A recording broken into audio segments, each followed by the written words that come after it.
Continuación del capítulo 42 de Don Quijote de la Mancha. Pero fuele la fortuna contraria, pues donde la pudiera esperar y tener buena, allí la perdió, con perder la libertad en la felicísima jornada donde tantos la cobraron, que fue en la batalla de Lepanto. Yo la perdí en la goleta, y después por diferentes sucesos nos hallamos camaradas en Constantinopla. Desde allí vino a Argel, donde sé que le sucedió uno de los más extraños casos que en el mundo han sucedido. De aquí fue prosiguiendo el cura, y con brevedad sucinta contó lo que con Zoraida a su hermano había sucedido, a lo cual estaba tan atento el oidor que ninguna vez había sido tan oidor como entonces.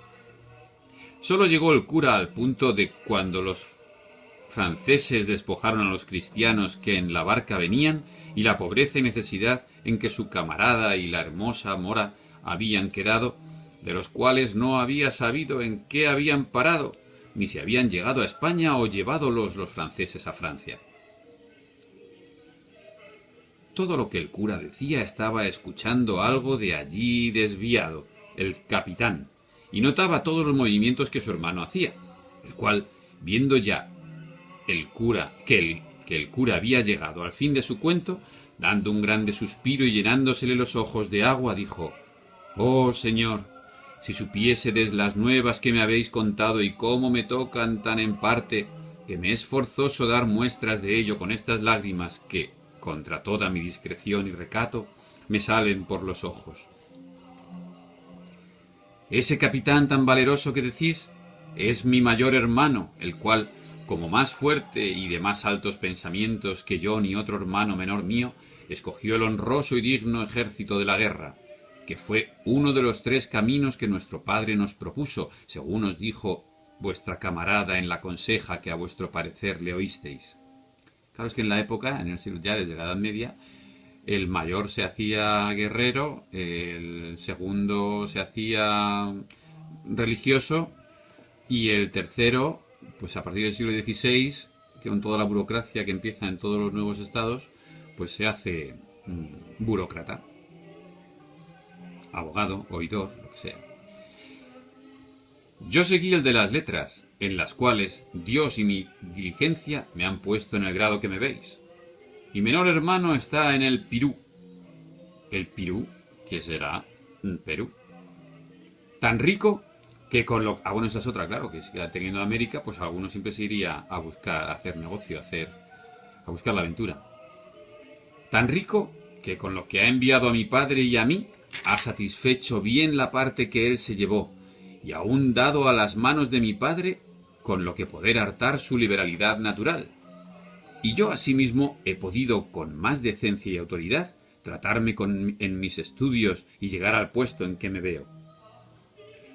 Vive aún mi padre muriendo con el deseo de saber de su hijo mayor, y pide a Dios con continuas oraciones no cierre la muerte sus ojos hasta que él vea con vida a los de su hijo, del cual me maravillo, siendo tan discreto, cómo en tantos trabajos y aflicciones o prósperos sucesos se haya descuidado de dar noticia de sí a su padre, que si él lo supiera, o alguno de nosotros no tuviera necesidad de aguardar al milagro de la caña para alcanzar su rescate.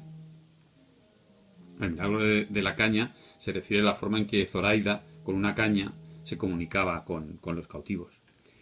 Pero de lo que yo ahora me temo es de pensar si aquellos franceses le habrán dado libertad o le habrán muerto para encubrir su hurto. Todo esto será que yo prosiga mi viaje no con aquel contento con que le comencé, sino con toda melancolía y tristeza. Oh, buen hermano mío, y quién supiera ahora dónde estabas, que yo te fuera a buscar y a librar de tus trabajos, aunque fuera a costa de los míos. Oh, quién llevara nuevas a nuestro viejo padre de que tenías vida, aunque estuvieras en las mazmorras más escondidas de Berbería, que de allí te sacaran sus riquezas, las de mi hermano y las mías.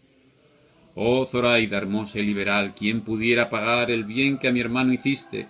¿Quién pudiera hallarse al renacer de tu alma y las bodas que tanto gusto a todos nos dieran? Estas y otras semejantes palabras decía el oidor, lleno de tanta compasión con las nuevas que de su hermano le habían dado, que todos los que le oían le acompañaban en dar muestras del sentimiento que tenían de su lástima. Viendo pues el cura que también había salido con su intención y con lo que deseaba el capitán, no quiso tenerlos a todos más tiempo tristes, y así se levantó de la mesa y, entrando donde estaba Zoraida, la tomó por la mano, y tras ella se vinieron Luscinda, Dorotea y la hija del oidor, aunque en esas ventas que se lo pasaban bomba, y había que no paraban de tener novedades. Estaba esperando el capitán a ver lo que el cura quería hacer, que fue que, tomándole a él a sí mismo de la otra mano, con entrambos a dos, se fue donde el oidor y los demás caballeros estaban, y dijo: «Cesen, señor oidor, vuestras lágrimas, y cólmese vuestro deseo de todo el bien que acertare a desearse. Pues tenéis delante a vuestro buen hermano y a vuestra buena cuñada. Este que aquí veis es el capitán Viedma, y esta la hermosa mora que tanto bien le hizo. Los franceses que os dije os los pusieron en la estrecheza que veis, para que vos mostréis la liberalidad de vuestro buen pecho». Acudió el capitán a abrazar a su hermano, y él le puso ambas manos en los pechos por mirarle algo más apartado. Mas cuando le acabó de conocer, le abrazó tan estrechamente, derramando tan tiernas lágrimas de contento, que los demás de los que presentes estaban le hubieron de acompañar en ellas. Las palabras que entrambos hermanos se dijeron, los sentimientos que mostraron, apenas creo que pueden pensarse, cuanto más escribirse. Allí, en breves razones, se dieron cuenta de sus sucesos. Allí mostraron puesta en su punto la buena amistad de los dos hermanos. Allí abrazó el oidor a Zoraida. Allí la ofreció su hacienda. Allí hizo que la abrazase su hija. Allí la cristiana hermosa y la mora hermosísima renovaron las lágrimas de todos. Allí Don Quijote estaba atento sin hablar palabra. A Don Quijote es que le hemos olvidado hace un montón de capítulos, porque el hombre está a lo suyo y Cervantes nos está contando otras historias. Don Quijote estaba atento sin hablar palabra, considerando estos tan extraños sucesos, atribuyéndolos todos a quimeras de la andante caballería.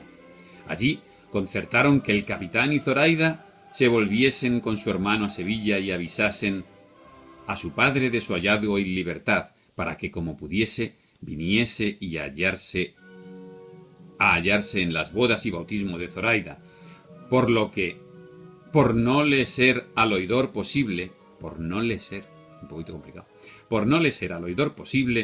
dejar el camino que llevaba a causa de tener nuevas que de allí a un mes partía la flota de Sevilla a la Nueva España, y fuérale de grande incomodidad perder el viaje. Como repite lo de allí, allí, allí, allí. Utiliza muchos recursos lingüísticos en cada capítulo, uno nuevo.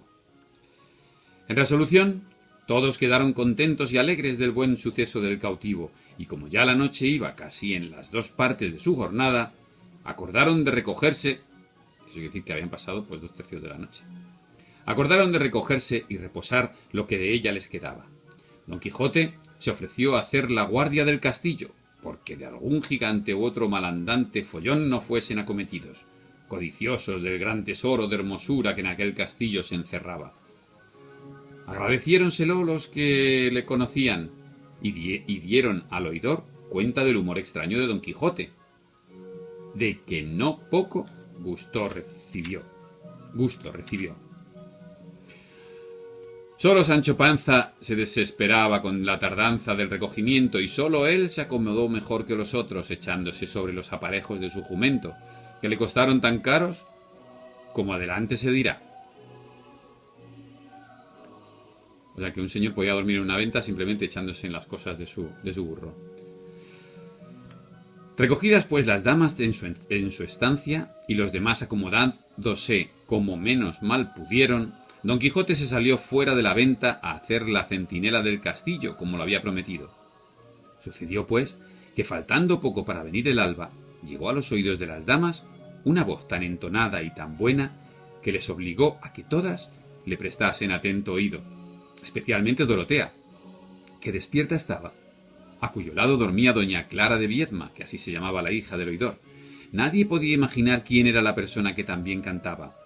Y era una voz sola, sin que acompañase instrumento alguno. Unas veces les parecía que cantaba en el patio, otras que en la caballeriza. Y estando en esta confusión muy atentas, llegó a la puerta del aposento Cardenio, y dijo: «Quien no duerme, escuche, que oirán una voz de un mozo de mulas que de tal manera canta que encanta». «Ya lo oímos, señor», respondió Dorotea, y con esto se fue Cardenio, y Dorotea, poniendo toda la atención posible, entendió que lo que se cantaba era esto, que nos lo cuenta en el siguiente capítulo. Es que antiguamente en España, hasta el siglo XIX, los mozos, vamos, que yo me acuerdo de pequeño que iban en el pueblo a cantar a las mozas, se ponían debajo de la ventana y le cantaban canciones. En Madrid, muchísimo, en toda España. Pues también en la época de Cervantes.